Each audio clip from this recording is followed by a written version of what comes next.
Hi, everybody. My name is Allison Kowalski. I am EWA's Member Engagement Coordinator. Thank you again so much for joining us for today's webinar, How Can We Widen the Pathway to the Middle Class? Without further ado, I'm going to pass over to our moderator, Paul Fain, who knows this topic really well. His newsletter is called The Job, and it focuses on the workforce and education. So you're in good hands, and he's going to introduce our panelists and get the conversation started. Thanks, Allison. Hello, everybody. I'm excited about this one. We're going to move through it, the introductions very quickly, so we leave more time for our panelists and, of course, for you all to ask questions at the end here. So I'm just going to give the Cliff's notes of their resumes. Marcus Casey, Associate Professor of Economics, University of Illinois at Chicago, and a non-resident fellow in Economic Studies with the Brookings Institution. Hello, Marcus. We have Frederick Thompson, Global Services Technical Support Intern with VMware and a graduate of Generation USA. Hello, Frederick. Hello, hello. And last but not least, Sean Siegel, CEO of Generation USA, a model I've been hearing a lot about and excited to learn some more today from Sean. Good afternoon. Great, so I'm going to turn it over to the panelists in just one second, but to set the stage, as Allison said, I read a newsletter about connections between education and work. I'm a long-time higher ed reporter, most recently with Inside Higher Ed. So I have to start with saying the college degree is still the best ticket to the middle class, but it's not the only one. And you know, when I started my newsletter just a couple months ago, I had just interviewed Rachel Pfeiffer, who's Executive Director of College and Career Readiness for the Baltimore City Public Schools. And what she said was so impactful for me that I used it as a lead quote in my newsletter. I'm going to read it to you now. She said that we found that the College for All message was turning off many students and that they were not talking to any adults at all about their post-high school plans. So the Baltimore schools, this is a few years ago now, changed our language to help our students see that there are many pathways to a career, but we also have been clear that we want them to be prepared to access a career that pays them a family supporting wage, which is often harder than it seems to some folks. You know, just one little data point here. This comes from the Strata Education Network's polling work. Fully 2/3 of Americans, and this is a recent poll, say getting more post-secondary education and training will be essential for them having a good job. So Marcus, lots going on with the job market and education and training pathways to careers. Can you just talk a little bit about what you're watching most closely, what the research is showing right now, some of the numbers that have jumped out most at you? Sure, thanks, Paul. So I guess, you know, let's start with sort of two stylized facts that sort of emerged from, you know, the literature and people writing on this issue. The first, as we all know, many of us who, especially those of us who are thinking about or just finished college or have children potentially going to college, is that college is very expensive, right? It's getting more expensive every day.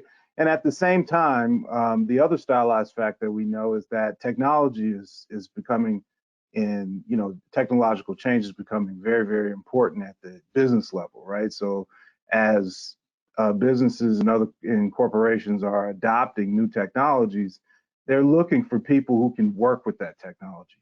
You know, a lot of the discussion has been focused on sort of automation replacing jobs, but what we've been seeing is that, you know, as these new technologies, just as historically has been the case, as these new technologies come in, new occupations, new skills, new tasks are coming forward, and they need people to fill those positions. I mean, the current headlines right now are about what?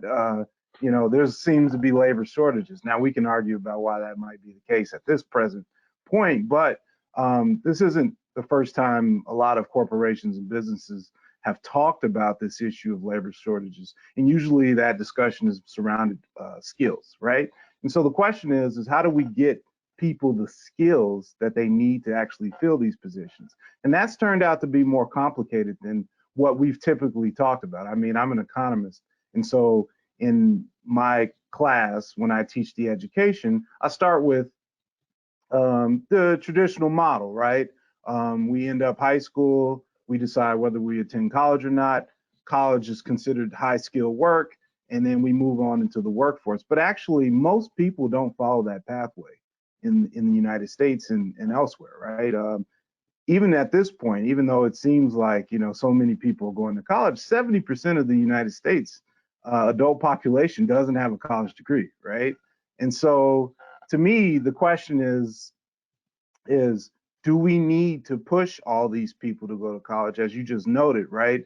Not everybody is even thinking about college, the traditional sort of, education for all. And that's been a big issue about, you know, increasing access, and that's been great, but it still doesn't strike me as the right model. We should be thinking about how do we get people the skills they need, no matter what sort of educational pathway they want to take, right? And so the thing that's been limiting that, I think, is three issues. One is that if we take people and put them into alternative education pathways, how do we ensure that they have the right credentials that'll be recognized by businesses, right? That's the first and foremost thing. The second thing is related to that, right?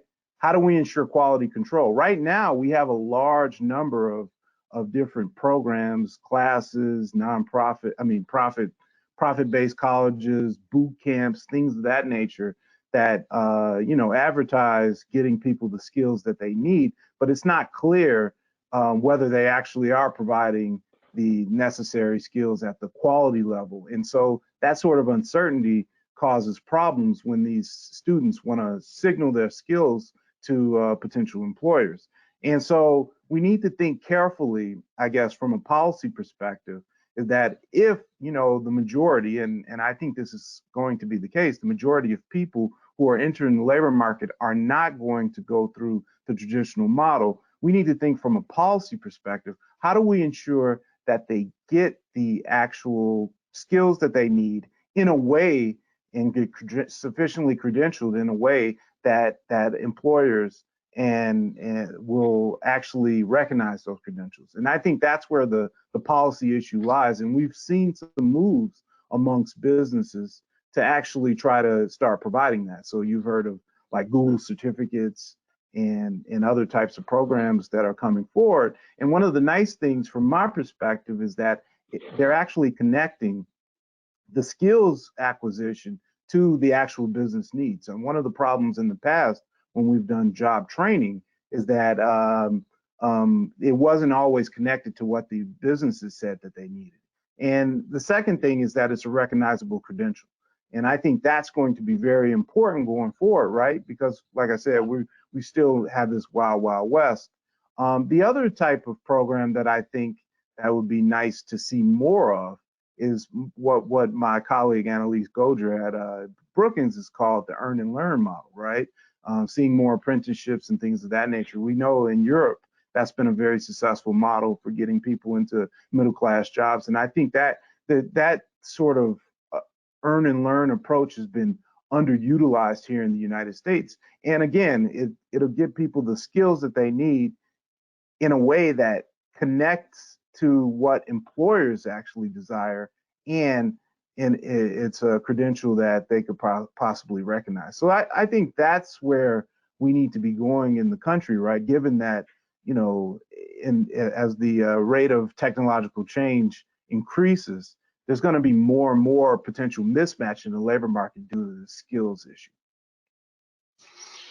Thank you very much, Marcus. It's a great way to lay a foundation for this. I'm going to turn to Sean first here to talk a little bit about the earn and learn model and how Generation USA fits into this context. So Sean, you mind giving us the skinny on what y'all do?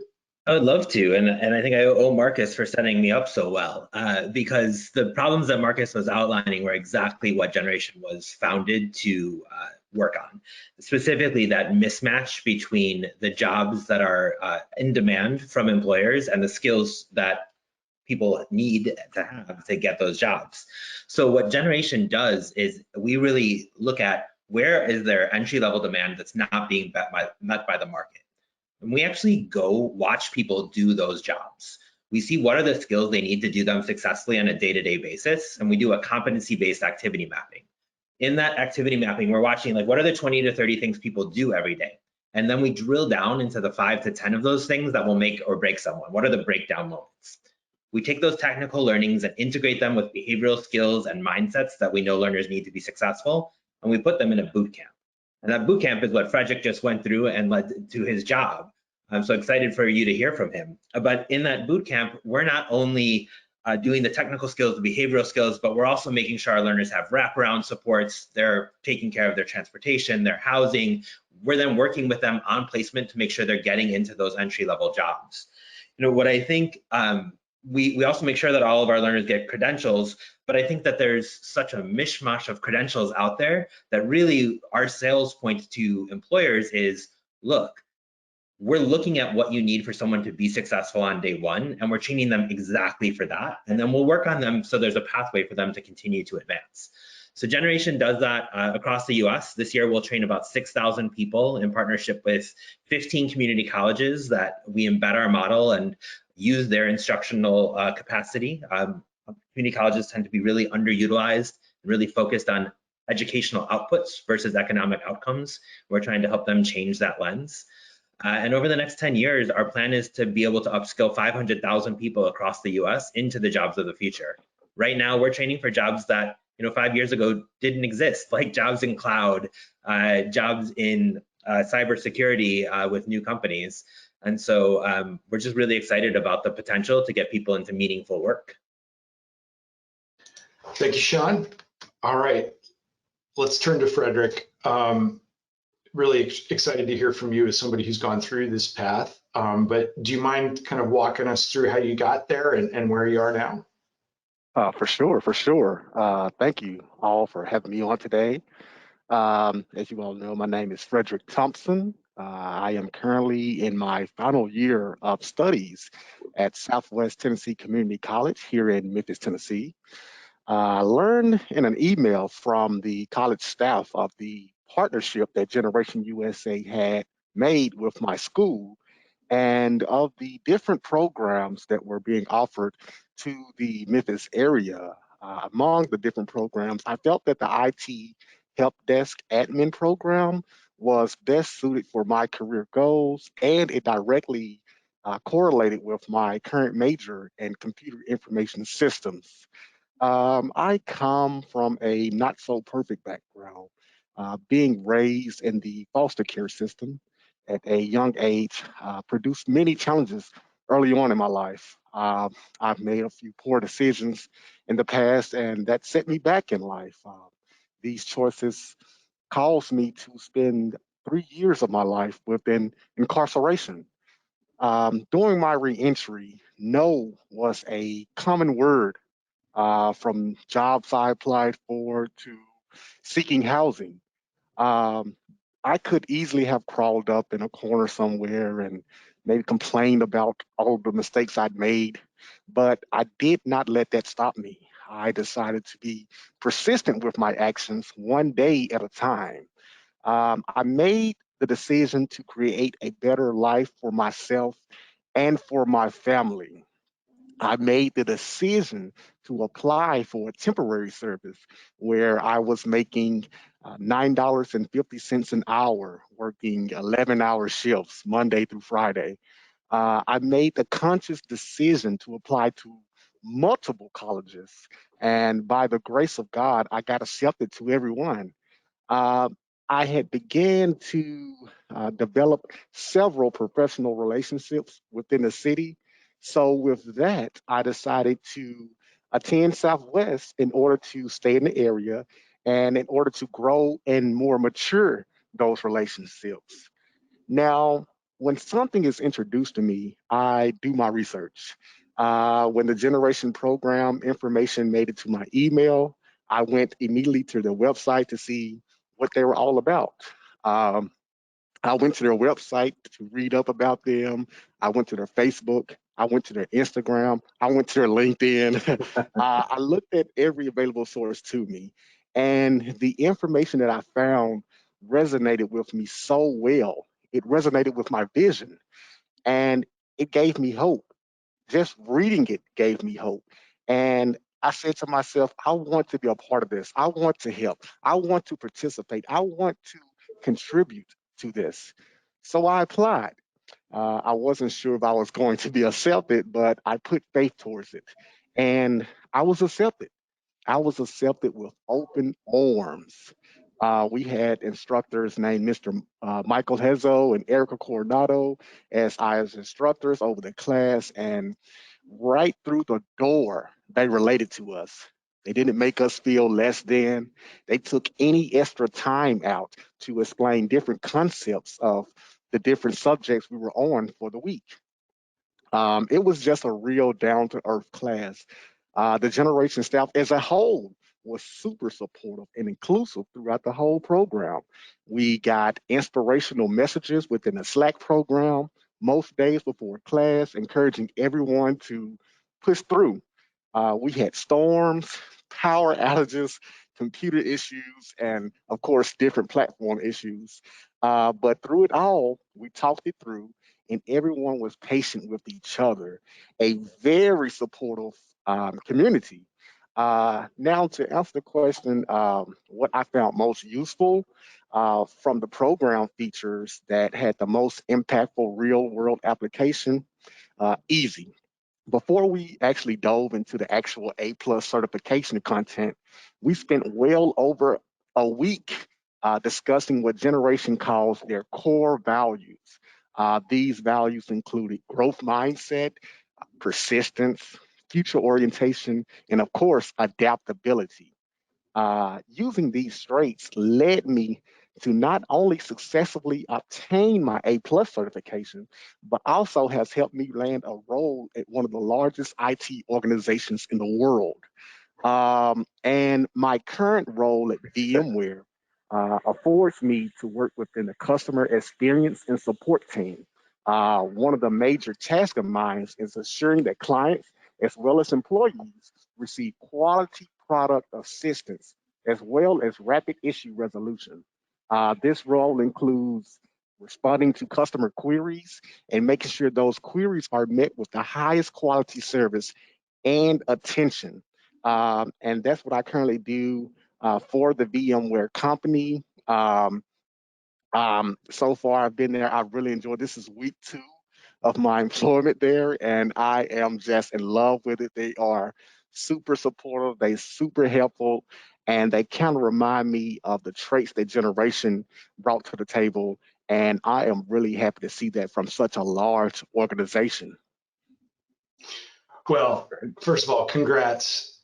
And secondly, thank you for sharing your story and your time. When you mentioned the support, the positivity, the human contact, community colleges generally don't have the resources to do as much of that as what you described. Was that something that you feel like helped get you to where you are right now? Oh, for sure, definitely. I am one of those guys where I come for business. When I have a goal set in my mind, I'm very laughable. I'm very playful. I love to enjoy life, but when it comes down to work, that's my goal. When I go into school, when I go into work, my main priority is do my job and do my job well, or to learn and to learn well. And with a staff that's behind you, especially if you don't have that push from maybe family or friends or anything behind you, just having people that's already in that position that take that time out to say, hey, look, we're not going to let you, slip up or whatever. Like nothing's perfect. We have, sometimes we have a C. It's like, oh my God, where'd that C come from? But, just having a very supportive staff like strangers that you don't even know to come up to you, hey, look, office hours, meet me at such and such. We're going to go over this. People commending you for your work and recognizing you for your work and giving you that proper attention. I could definitely say that made all the difference for sure.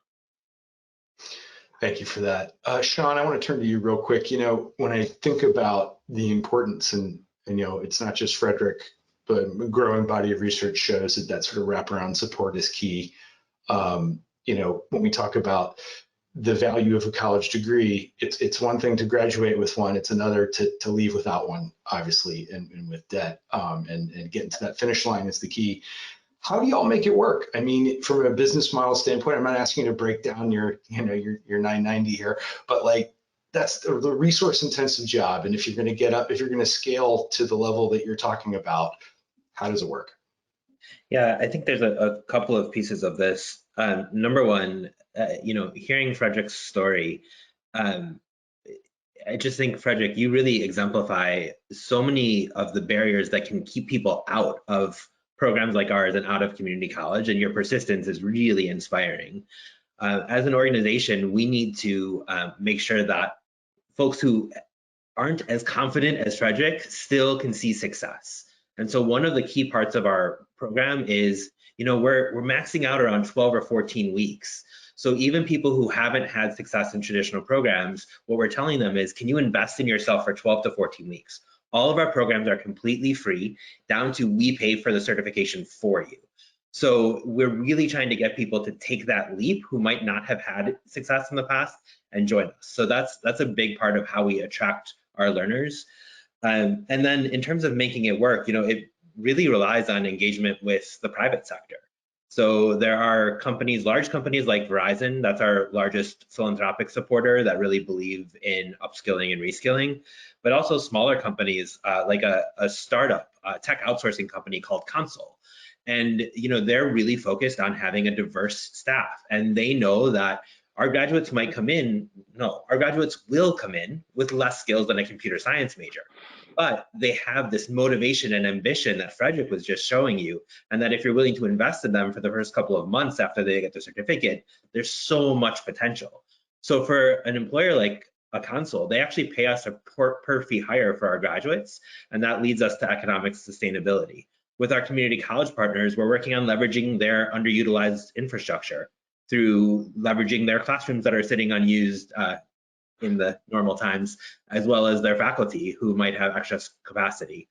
But overall, our program is actually really affordable. We are less than $3,000 cost per participant to get through our program and get placed in a job. That's impressive. And when people ask me if I think there's something really going on here, as opposed to some hype about, we've been talking about workforce mismatch for a long time. Obviously, it got a lot worse in the last 14 months or so.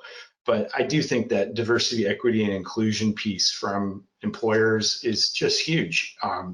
They've got to do better, and I feel like they know that now. But to me, you mentioning a small employer feels really key. It's one thing to work with Amazon or Google, but we've got to find solutions that work at a local and smaller level. Marcus, tons to respond to here. I wanted to just ask one specific, but before I do, anything that you heard from Frederick or Sean there that you want to respond to? Yeah, actually, I thought it was pretty important that Fred and Sean both highlighted not only sort of hard skills. Actually, they emphasized more of what Heckman is called, Jim Heckman from University of Chicago is called soft skills or non-cognitive skills as a key component to getting people ready for the labor force, right? I think we overemphasize sometimes the technical skills that people have and underemphasize sort of the things like having this growth mindset, this ability to learn. If I change your environment, are you going to be adapt to that adaptability? And I think those things will be key going forward. As like I said, you could start on it's not like, like me on the university campus, I'm doing effectively the same thing every day and working with the same equipment from the day I started as an assistant professor, 10 years. That's not typical for most workplaces, right? There's new technologies, there's new workflows and things like that. And having a program that invests that into potential workers is probably going to be a boon in the future, especially if we have a large number of workers coming into the workforce who have invested and thought carefully about those skills as well as their technical skills in preparation for actually joining the workforce. So I think that was the most, sort of important thing that came out of that description of the program. And I applaud you guys for it, Sean and Fred. So Frederick, on that, do you mind talking about the blend of, some people call them soft skills. I've been hearing human skills lately, just relating to other people in certain ways, and the technical. I mean, how did that mix feel for you during the 12, how many weeks? Was 12 to 15? Yes, yes. For me, it was definitely imperative. It was quintessential. Having those soft skills it's definitely important because when you get to those states of confusion, frustration, tiredness, um, you have to be able to communicate that with your group members, your team, the staff, the managing staff. You can't just just explode with everything. You have to be proactive and not reactive. And having those skills and knowing the different, first learning your team, right? Learn your team. Okay, who do I go to? Who who can I not go to? Who's the most accessible? Who's got common goals? Who's got different goals? And by learning your team, I feel like that you're definitely able to send your message across much easier. Just like one of the topics we discussed within the generation class, you can communicate the same thing to different people, but you have to communicate that in different ways and using different avenues or different mediums of communication, and definitely learning, which I already pretty much had a pretty good sense of soft skills, but when I got into generation, that was definitely able to put a name on all those things and to how to not only hone those skills but to continue to cultivate those skills and continue to improve those skills. And that's one of the major things I loved about generation. It wasn't just so much, hey, this is a motherboard and this is a computer screen and this is VPN and all that. They Right. were more so like, okay, how can we communicate these concepts to customers? When we're supporting customers, most customers, they don't know anything about acronyms and speeds and all this thing. So being able to break down all of those concepts, listen to the customer, understand the issue at hand, and if possible, in a perfect world, how that customer show us. But definitely being able to listen to those customers and actually feel and understand and put yourself in their shoes, not judging, being open to listening, just being able to convey, because it's two jobs. You're speaking, which is obviously it's a very important job, but listening is just as important. So just once I learned those skills from generation and was open to learning those skills from generation, it definitely opened me up to a lot of more opportunities, as we discussed earlier. The local news station did a special on me as well, and uh, it's just continuous blessings and continuous opportunities where, yeah, some things I do have to say no to because not to take on too much at one time, right? But recognizing the opportunities that you can, take and use to your advantage for the good and to help others, I think that is very imperative. So for me, even to this day, I still, you know, introspect. Hey, Fred, okay, man, you did this, you did this. What didn't you do well? What could you have done? What should you have done? And by doing this on a daily basis, not saying it's, every day, I guarantee it, just on a day to day, today, what am I going to accomplish today? Today, how am I going to overcome what I missed yesterday or last week? It's imperative. It's imperative. So the skills, all that comes after all of that. First is, how do you present yourself? How are you expressing yourself to others in different environments? And once you have that introspect and keep that introspect for yourself and have that inclusiveness, all else I feel like it's going to fall in place. But it just takes time, being patient with yourself, and giving yourself time to grow. Everyone starts out at different levels. So everyone has different goals, but being patient with yourself, knowing what you want, and just staying true to your own plan, and it's going to work out for sure. Absolutely. All can learn from that. So Sean, you work with, you said 15 community colleges, talking about, I like what Frederick said about everybody has different goals. Possibility through those partnerships, I don't know where you're headed on this, but to make some of this credit bearing, to provide ladders or stackability to credentials or eventually a degree? Yeah, absolutely. So there's I think two parts to that, right? Like one is the credit option, which, as you all know, is just a beast if you try to go faculty council by faculty council. because faculty councils are tough. I'm sorry, Marcus. But outside of that process, we're looking at prior learning assessments. We're looking at pilots with some innovative online colleges like Opportunity College. But I will also tell you, like, one of our best partners is Miami-Dade College. And there, like, what we're doing for them is we're bringing in a population that otherwise wasn't accessing the college. They were afraid to apply through traditional matters. So they come in and they do our 12-week boot camp, and then the dean there decided to retroactively give them credit. And we worked with the dean, so now that there's a pathway for our grads, so they graduate a level 1 cloud practitioner through our program, and then take 2 semesters, 2 classes per semester at night, and they end up with a level 5 cloud architect certificate, which is the difference between a $40,000 a year entry-level job and a $90,000 to $120,000 a year job as a cloud architect. So those are the type of pathways we want to develop at all of our schools, so that once you get our entry-level credential, there's a clear pathway at the school. Whether or not it's unlocking the degree is, I'm kind of agnostic to. What I care about is there's a clear pathway so that you can keep stacking these credentials and move into the higher paid jobs very quickly.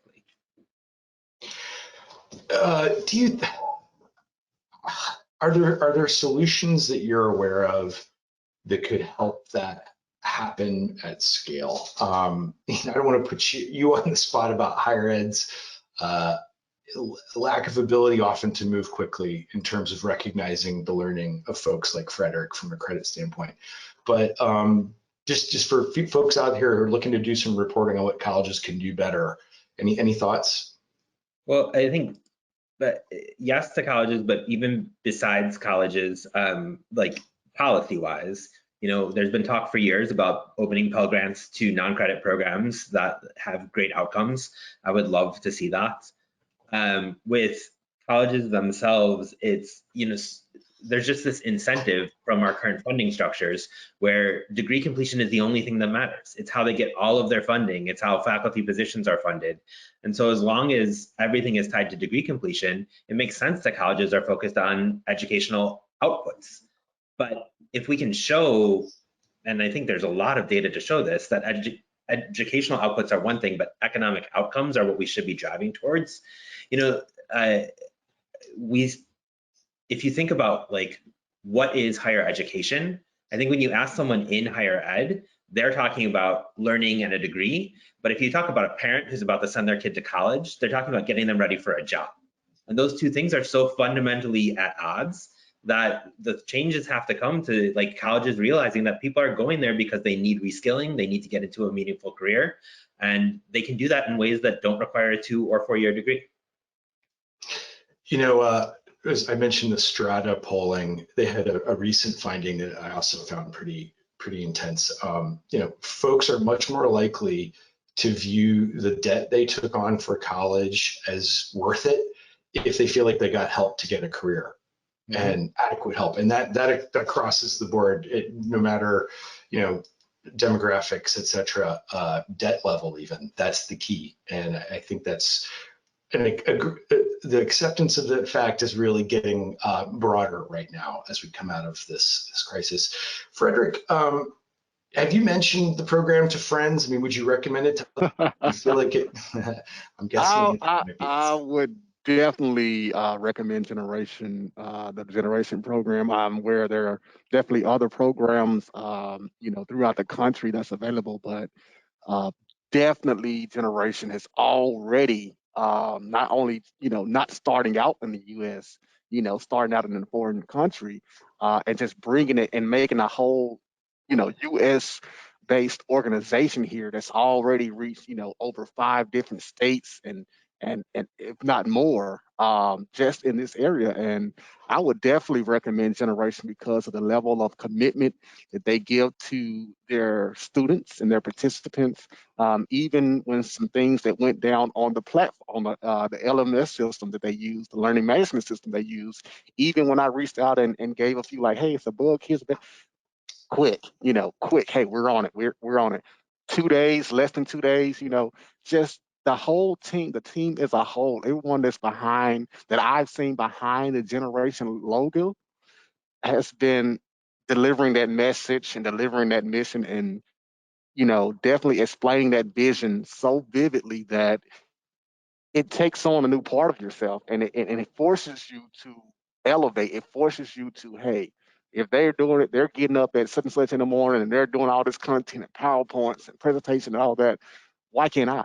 Why can't I? They got goals. I got goals. Hey, let's work together so we can reach these goals together and find out what more goals that we would like in our future, and keep pushing. So I would definitely highly recommend Generation 2.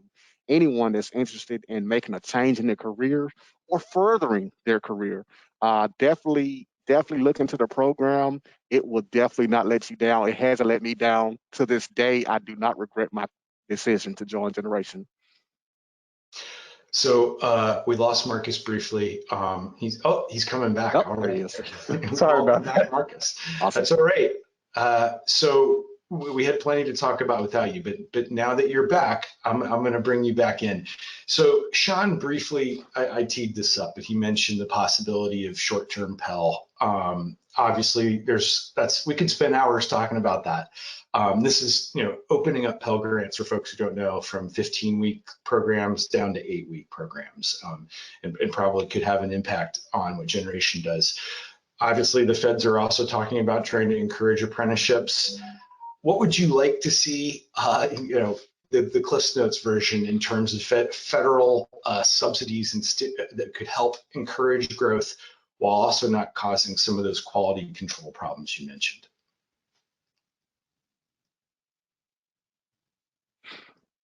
You there? Did you hear us? Is that directed towards me? Yeah, sorry, Marcus. Sorry about that. I'm wondering. Yeah. Did you heard what I asked, though, right? Yeah, I heard your answer. So I think, just in terms of, so I didn't hear the discussion of short-term Pell, but in general, I think that there should be more federal funding directed towards programs like the one that Sean's generation and other types of programs like that, ones that are credible and that can provide connections to real businesses and also provide general sets of skills that you can carry. So one of the nice things about one of the reasons why I highlighted the fact that there were soft skills and not just purely technical skills in the sense of just associated with one private firm or one private firm's needs is that this is a form of what economists call general human capital, right? So even if that say, God forbid, Fred loses his job, for example, at VMware because of cyclical reasons or whatever, he could take those skills to other places, right? And so that's what makes, federal investment and say maybe even state level investments, and this is something states should be thinking about. This is what makes these sorts of skills and these sorts of programs worthwhile investments, because we're invested in general human capital without necessarily having to pay for all the amenities and other sort of extra frills that might come associated with pushing people into four-year college programs. And so that's why I think these things are really potentially really good investments, and that would have long-term effects in terms of providing people pathways to permanent, good employment, and rather just some short-term sort of connection with some firm. Absolutely. So I'm going to open it up for questions soon, but we have one that came in that I'm going to, it's directed toward Sean. So the question is about, I think we've all heard the question over the bad jobs reports on Friday and what's, much lower growth in jobs than everybody pretty much had thought. It's turned into, like everything in this country, a hyper-partisan issue. But one of the questions is, and you're getting mostly is coming from the right, but how much of a role unemployment payments or stimulus payments might have in whether or not folks are pursuing efforts to get training or to move careers. Sean, any thoughts there on, you're on the ground here, you're working with folks who are looking to change careers, and do you feel like the unemployment payments issue is one that is affecting folks' decision making? I think it's actually the opposite. I think unemployment allows people the pathway to take an intensive boot camp where they're not going to be getting paid for 12 weeks and going full time to get a leg up. You know what, Paul? I've been doing workforce development in the US for 15 years, and I very rarely come across people who don't want to work. What I hear over and over again is, I need an opportunity. I graduated from high school. I was pushed into college because that's what we do in this country. I left after a semester already with some significant debt. That made me really reluctant to re-enroll even in community college. I tried Job Corps, but it didn't actually get me a job. And I've been working as an Uber driver or in a low-wage job at a dollar store and like barely making ends meet. And it's so hard to find the time then to invest in myself and get trained and get the skills. So I think, you know, I would actually push for, if people enroll in a training program like this, you give them benefits so that they can get skilled and then get off the welfare when they're out of our program. You know, 85% of our graduates find jobs within 90 days of graduation. Like it's a pretty impressive statistic, if I may say so myself. So I just think like this talking point that we're spending so much on unemployment and that's keeping people out of jobs. No, like we're not spending enough on reskilling and getting people matched with the skills, which Marcus said at the beginning. Like if people get matched with the skills where there's actual demand, like in tech jobs, tech companies have had such a hard time, especially when the last administration slashed H-1B visas, of getting the entry-level talent, and like the jobs are there. We just need to put people in them. Frederick, I just wanted to ask you quickly. I feel like in these discussions, you know, we talk about money, and rightfully so. You know, how expensive college or a training program might be, but I think like Sean brought up time as a commodity. I feel like that's just undervalued in how hard it is for folks. I mean, if you don't have time, how are you going to make a change in life? And I just wonder if you know, for you and or friends of yours, does that resonate? Does that feel like, you know, one of the biggest barriers? I can agree. It's definitely a major factor. Most of my friends are married, have kids, numerous kids, and you know, just being able to link up and get, you know, lunch together can be a challenge. So let alone, I know I can definitely understand anyone's fear of time and uncertainty of, okay, do I have the time? Do I have, you know, 3 to 6 months of, you know, studying or whatever so it is? But I say if that's something that you truly can see yourself doing, if that's truly a desire, I feel like that person will definitely make that time. Even as most of the classmates that I had and colleagues that I had in generation, that I mean, most of them had kids themselves. They may be in the background playing or another room playing, but you know, they still voice that to family, like, hey, I'm going to be in class from this time, you know, you have what you need.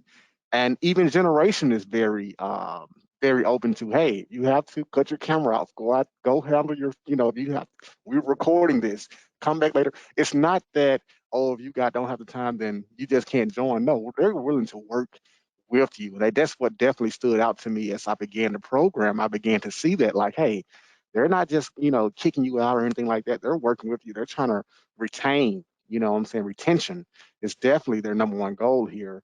And even with me, I'm currently in college. So I'm full time. I'm, you know, summer, whatever it is, I'm full time, day and night classes. So I decided to take off a semester for this class. It was a conscious decision. It wasn't that, hey, I'm stopping from class and I'm just going to sit in the house, I'm playing the game or anything like that. Like I'm still actively working towards my goal and towards my dreams. And I felt like it was worth it. And I still feel like it's definitely worth it. If you're able to, if you can, if it's just enough time to get it done, I feel like it's definitely well worth that investment because that time can easily be spent doing something else. Absolutely. Sean, you got to follow up on that one just quickly. The question is, have you seen an impact on demand over these last 18 months? Not just from unemployment payments, but what's the demand been like, I guess, over the pandemic? Demand, we launched our new website with our new tech programs in September, and have seen, I think it's close to now 15,000 people express interest in our programs, and we trained about 1,200. So demand is definitely outstripping our growth. We're going to grow really fast and get to 6,000 this year, but the demand is out there, and it's not just with us. I've talked with other programs who say, you know, we just launched our application, and I will give a shout out to Merit America. They told me they're reviewing 10,000 applications for their most recent program. So the demand is there. Yeah, we saw it, and obviously in Michigan with its scholarships for tuition-free community college, just massive demand. Marcus, anything you want to add? I know this is one of your areas of expertise. Any thoughts on the labor supply question? Yeah, so I got to agree with Sean and Fred here, is that I think the discussion about the unemployment payments as being a main reason why we seem to be having some shortages in the labor market, or some mismatches, is actually way overblown and probably driven by some anecdotes that have been sort of publicized, right? I'm sure there's some people who are, some small segment of the population that's probably seeing, $600, $800 a week, and they probably couldn't earn that beforehand, and decided to stick out of the market. But again, it sort of goes to the question, right? Why are they deciding not to go back into the market? Most people, as Sean, I agree deeply with you, and this is something that I think that it's in the American ethos to work. There's very few people in this country who don't want to work, right? Even if they're not necessarily working in formal work, right? If they're working informally, people like to. There's an ethos of hustling in this society, right? Whether it be formal or informal. And so, people would much rather be doing something rather than sitting at home. And I think we need to ask ourselves, why are people deciding not to enter formal work if they get these payments, right? As long as they can take care of their family. And one of the issues is time, right? They have time to invest. I mean, part of the reason we have an unemployment insurance is to make sure people, we don't have an underutilization of skills, right? People don't need to take the first job that comes around when they get unemployed, right? And I worry a little bit about some of the political, discussion that says, oh yeah, you should take a job immediately, right? That's just another form of inequality, because if I was laid off from my job, I could certainly stay out of the market for a little while and find the best job for me. And we should afford those same opportunities for people a little bit lower down the income scale than I am. So I think it's important for the best possible or best productive matches for society that we allow some slack, not only at the top, but at the bottom of the income distribution, for us to be more productive as a country. So again, I'm highly skeptical of this idea that a large part of the reason why we see, a lack of strong labor supply response immediately after as this pandemic starts to calm down is driven purely by payments. I got to take moderator's privilege and agree with you, Marcus, strongly. You think, privileged people like me coming out of the pandemic, of course, rethinking our career, our lives, our priorities. I mean, we're all doing that right now. Like, what's life going to be like on the back end of this? And we're all like surprised that lower income folks are doing the same thing. And Right. We're seeing, evidence of that, like an incredible piece in the Washington Post yesterday on the restaurant industry in Miami. And, the owner of the restaurant chain saying, people are like, wait a minute, do I want to keep doing this? And, he didn't really blame them. He's like, working from 6 to 10 at night is tough. Maybe it's not for you. Just quickly, when you were gone, we talked a little bit about working with community colleges and working with higher ed. And Sean mentioned the demand issue for Merit America kind of fills a similar role, not exactly the same.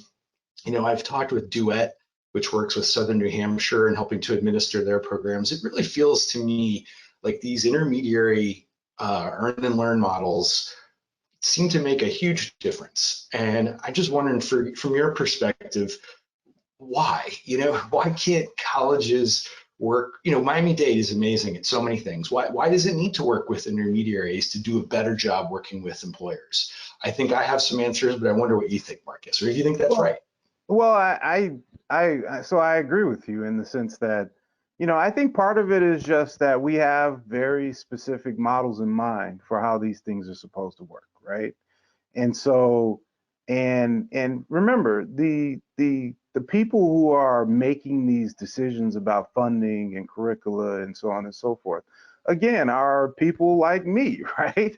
They tend to have all just gone straight through college. They have a particular mind. This is what their children do. And they have different, whether it be stereotypes or misconceptions about what goes on at the community college level, right?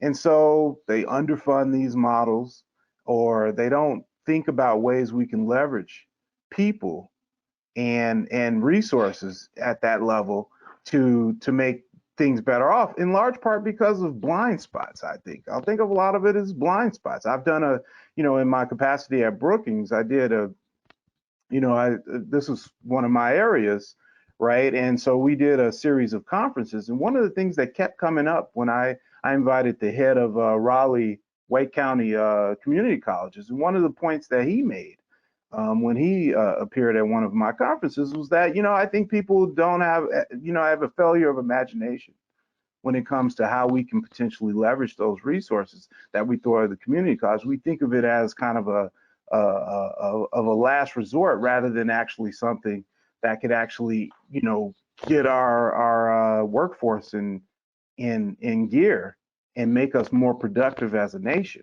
And I think that's important. And I think that's why you need groups like Generation USA and some of the other groups that Sean mentioned to kind of step in and provide that conduit for, if we have the flexibility at those levels, right, to combine with the private sector and get people who aren't necessarily conforming to this sort of idealized model of higher education into the workforce.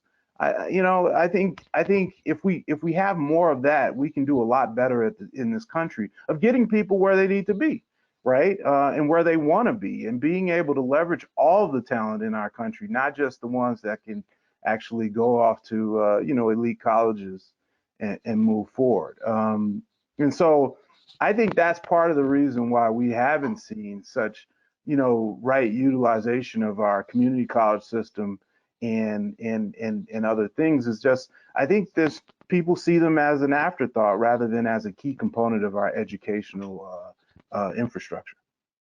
I'm afraid you're right on that one. Hopefully that's changing. Sean, the investor and writer Ryan Craig, who knows the space well, who's the first person to tell me about Generation, actually.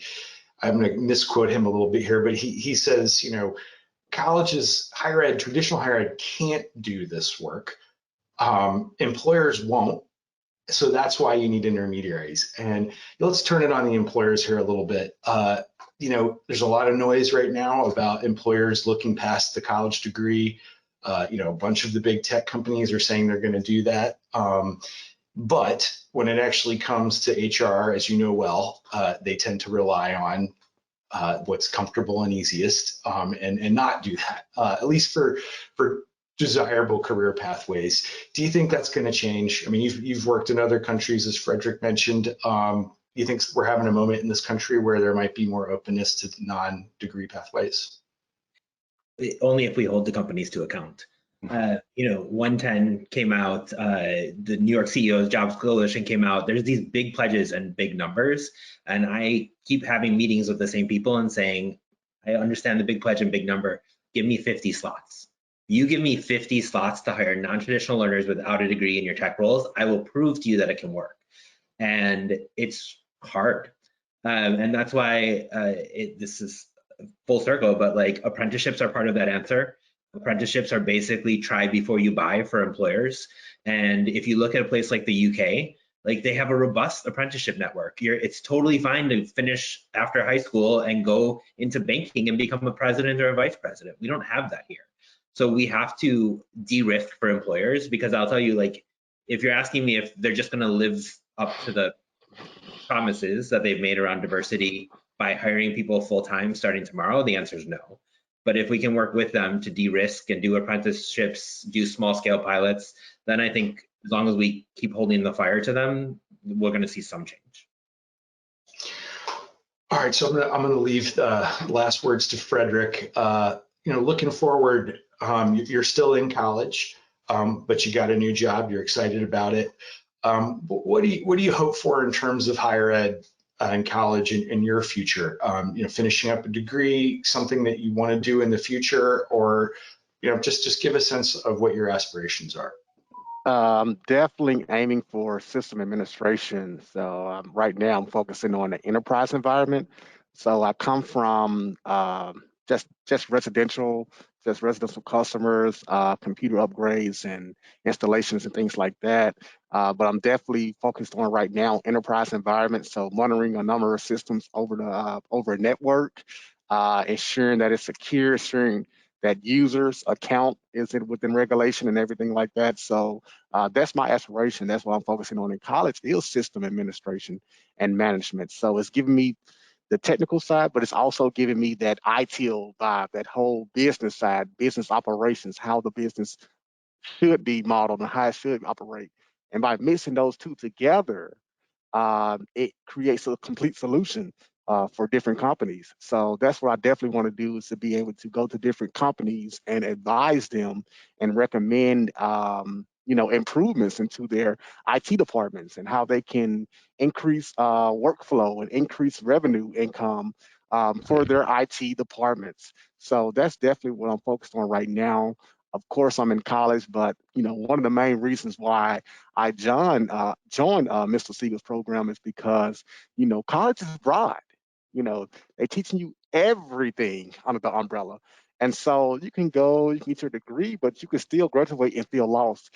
And that's kind of what of a sense I had. I had a kind of a subtle sense of lostness. I was like, okay, well, I know all these things, but they're not going to hire me for all of these things. They're going to hire me for one or two or three things, and that's it. So I came to Generation to narrow my scope and to focus more so on, okay, what specifically do I want to do with my degree? Do I want to do my career as of right now? And that's what Generation helped me get pertaining to the A+ certification. I was able to focus in, home in on, hey, Active Directory. Let me do an Active Directory administration and things like that. It's not so much as, oh, I specialize in computer information systems. Well, that's a bit broad, sir. So it's definitely having that introspect and self-check of like, hey, self-awareness. Hey, wait, let me focus on this because this is exactly pinpointing my goals here. So definitely being able to break my degree down into different categories and different steps. And that's what Generation brought to the table for me was a great deal of focus. Well, thank you for that, Frederick. Thanks for sharing your experience and your wisdom with us. It's been hugely helpful to me. Sean, Marcus, your expertise, your work, it's very important. And selfishly, I hope we can keep in touch. And with that, I'm going to turn it back to Allison. Yeah, well, thank you again. I'm going to just echo that to our panelists and to Paul for this great conversation. And I'm just going to repeat what I said at the top of this conversation, which is please fill out that survey that's coming your way when you log off. Otherwise, I hope everyone has a great rest of your day. And don't forget to come back for our future webinars. Thanks, everybody. Thank you.